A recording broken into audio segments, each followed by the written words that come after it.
Hello! Hi mga nay! Opening shift na ako for today's video. Kaya naman, kailangan maaga magising para mag-asikaso ng mga estudyante at yung mga gamit ni Kuya Von para mamaya pagpasok niya. Una ko na nga inasikaso yung pagsasaing kasi kailangan to ni Kuya Vil dahil nagbabaon siya para sa kanyang lunch. Magkaiba kasi yung oras ng pasok ng aking grade 6 kaysa sa aking kinder. Yung grade 6 ko ay 7 a.m. to 3:30 p.m. Tapos yung kinder ko naman ay 12 p.m. to 3 p.m. At kapag ganitong 8 to 5 yung pasok ko, i-ready ko na din agad yung mga gamit ng aking kinder at iniiwan ko na nga lang dun kila mama para in case before na pumasok ay pagligo at pagkain na nga lang yung kanilang aabya din. Anyway, pasensya na nga pala kayo kung medyo matagal na naman akong walang upload dahil ito mga nakakaraang araw ay naku parang tamad na tamad ako sa sarili ko. Yung tipong wala ako sa mood palagi. Ayoko rin namang mag voice over kapag wala ako sa mood kasi naman nauubusan din naman ako ng sasabihin at pagkakalahati na yung video na nabo-voice over ko nawawalan na nga ako ng gana. Alam nyo na, pag babae, moody. Sabi nga nung iba, mag-upload ka na, ang dami-dami mong stock videos, ba't di ka pa nag-upload? Ang hirap naman pilitin yung sarili pag hindi mo pa gusto o ayaw mo pang gawin, di ba? Kaya ito't sasamantalahin na nga habang nasa mood pa. Anyway, katabi ko nga pala yung bunso ko sa pagtulog sa may sopa. Buti na lang pagbangon ko ay tulog na tulog pa nga din siya. Kadalasan kasi kapag ka nagising ako, gising na nga rin siya. At habang nagpe-prepare si Kuya Vilt ng kanyang panligo at maliligo na nga rin siya, ako naman ay pumunta ng tindahan para bumili ng itlog at corned beef. Ito na kasi magiging pambaon ni Kuya Vilt. At yung matitira ayun nga magiging pang-ulam nung dalawang bulinggit. Ako kasi madalas kapag ganitong opening shift hindi na ako nakakapag-almusal sa bahay. Gawa ng medyo maraming akong inaasikaso bago umalis. Kahit nga pagkakape hindi ko na magawa kasi paggising pa lang diretso pagsasaing, pagluluto at pag-aasikaso ng iba pang gawain para nga kahit papano maigawa ko nga yung ibang gawain na naiiwan ko nakatenga. Pagkatapos ko nga magluto inasikaso ko na nga yung pambaon ng aking dalawang estudyante. Si Kuya Von kasi kahit mamayang tanghali pa yung pasok niya pine-prepare ko na nga rin yung pambaon niya para wala na masyadong alalahanin si mama.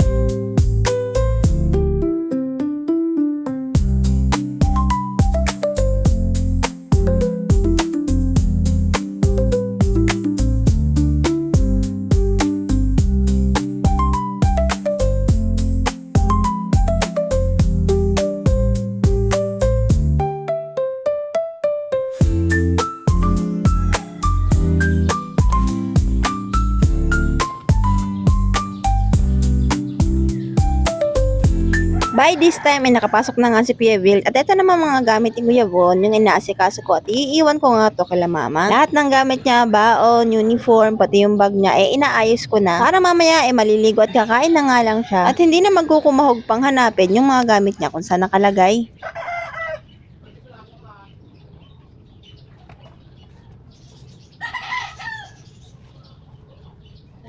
Pagkatapos kong ma-secure yung mga gamit, maiayos at maiwan at maibilin yung kanilang pagkain, ako naman nga ang pumasok. Siyempre, nagmamadali na naman ang inahan dahil alam niyo na, malilate na naman.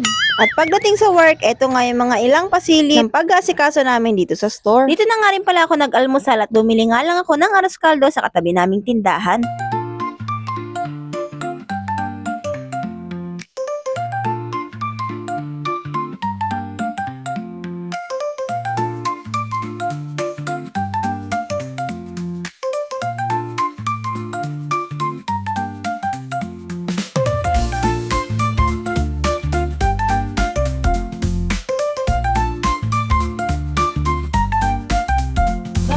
Fast forward at uwian na nga nung mga time na to. Nag-uwi nga rin ako ng fried chicken para ulam ng mga bata. Kasama na rin dito yung pambaon kinabukasan.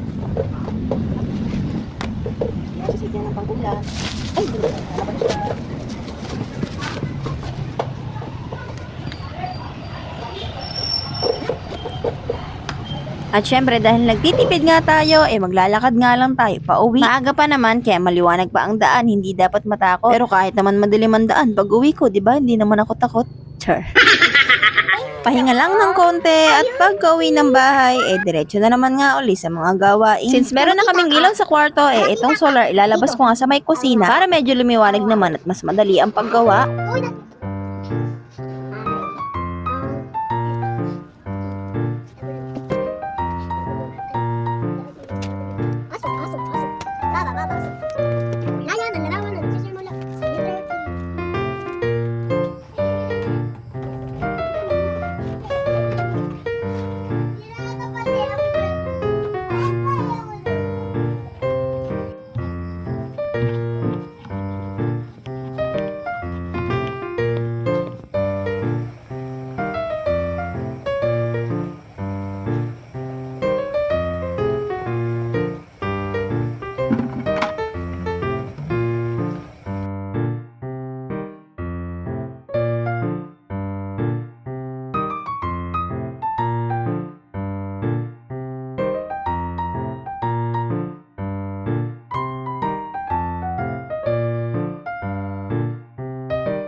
Kailangan ko nga magigib muna bago ako makapag-asikaso sa bahay. Kasi naman kaninang umaga hindi ko na nga maabyad ang pag-iigib dahil medyo marami nga akong inasikaso. Mag-aalas 7 pa lang naman ng mga time na to pero tignan nyo naman kung gaano nakadilim. Kailangan ko kasi yung tubig para makapag-asikaso ng hugasin at saka ng paglalaba. Huwag kayong mag-alala dahil yung mga time na to inuna ko na nga yung pagkain ng mga bata dahil si Kuya Von inaantok na nga agad kapag may pasok siya kasi hindi nga siya nakakatulog sa hapon. At habang inaasikaso ko nga sila nililinisan bago matulog isasalang ko nga muna itong mga damit sa washing. Para habang gumagawa ako umiikot na nga rin tong washing. Dito lang mapupunta yung dalawang balik na inigib ko kanina. Kaya naman babalik pa rin uli ako sa baba para mag-igib uli ng pang-stock na tubig dito sa bahay.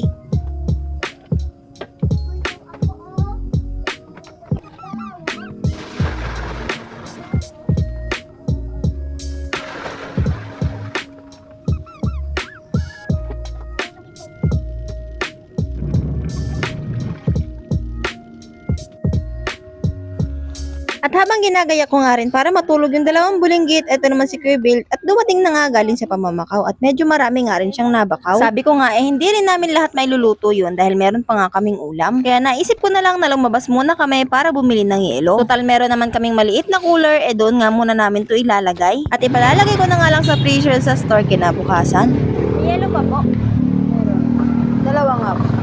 Dito nga pala kami bumili sa may labasan kasi dito na nga lang yung may bukas na tindahan kapag kadis oras na. Yung mga tindahan kasi dun sa looban alas 7 pa nga lang ng gabi nagsasara na. Buti na nga lang at nagkaroon na ng tindahan dito at meron pa rin kaming nabibilihan kahit na pasado alas 9 na ng gabi. Pangalalay lang, salamat po. Pagdating namin, inasikaso ko na nga ring linisan yung mga nakuha ni Kuya Wilt at inilagay ko na nga rin siya dito sa cooler. Kailangan umabot to ng pandalawang araw na ulam. Tsare.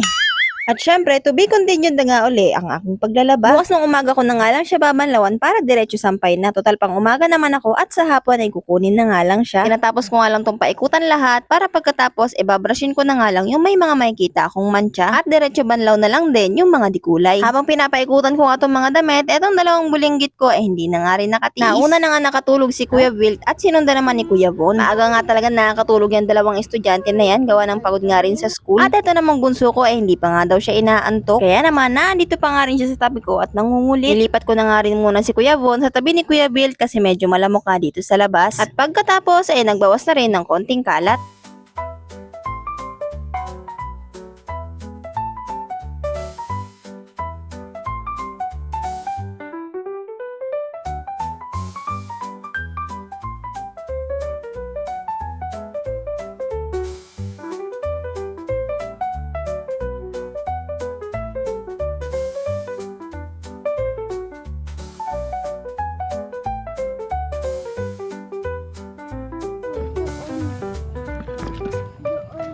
Maya-maya lang nagpasama naman nga ako dito sa aking bunso na bumaba nga kami at doon kami maghuhugas ng plato. Pagka kasi yung tubig sa bahay na inigib ko, yung gagamitin namin mauubos na naman yung mga tubig doon na stock. Kaya naisip ko, dito na nga lang sa baba maghugas ng plato at dito na nga rin kami maglilinis ng mga katawan namin. Sabi ko nga doon sa bunso ko na nga lang siya dito sa bahay at maghuhugas nga lang ako ng plato sa baba. Pero ang sabi naman niya, isasamahan niya nga daw ako dahil baka mamaya may aswang nga daw dito sa baba at kakainin nga daw ako.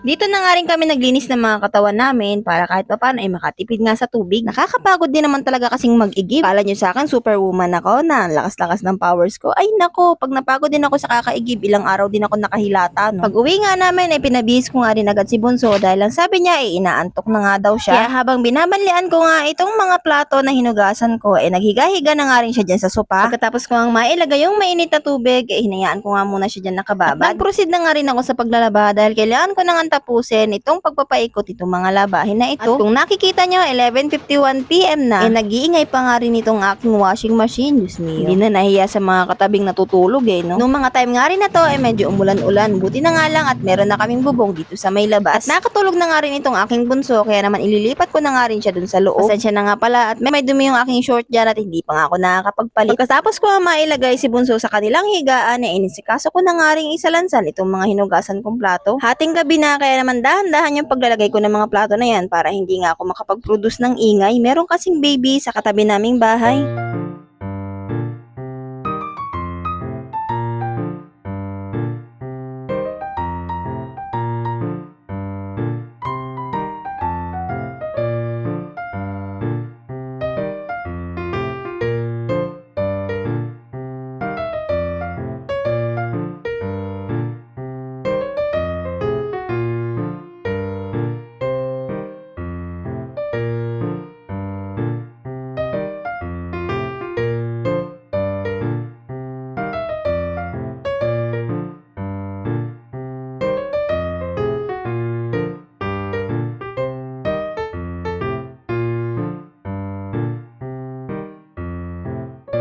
Nilagay ko na nga rin pala sa lagayan itong 25 kilos na bigas na kinuha ko. Nag-offer din kasi sila ng bigas sa store para sa aming mga employees at ito'y 2 gibs. Ikakaltas na lang to sa 2 sahod namin. At pagkatapos ko maisalin yung bigas, isa na lansan ko nga itong mga biskwit na binili ko sa grocery. At dahil ngayon nga lang ako nagka-time na ayusin to at nasa ibabaw nga lang to ng lamesa, yung mga prutas na binili ko mara-mara na nga kinagat ng daga. Baga naman nilantakan ng aking bunso at gustong-gusto na nga niyang kainin, pero sabi ko pambaon nga yan ng kanyang mga kuya. Meron naman siyang parte dyan, pero syempre hati-hati lang nga sila dyan. At dahil nakabili na ako ng pang skincare, susubukan ko nga kung gagana to sa balat kalabaw kong pagmumuka. Dati ko na nga pala tong ginagamit. Ibabalik ko lang uli para yung bungang ngipin na nga lang yung poproblemahin ko. Charing.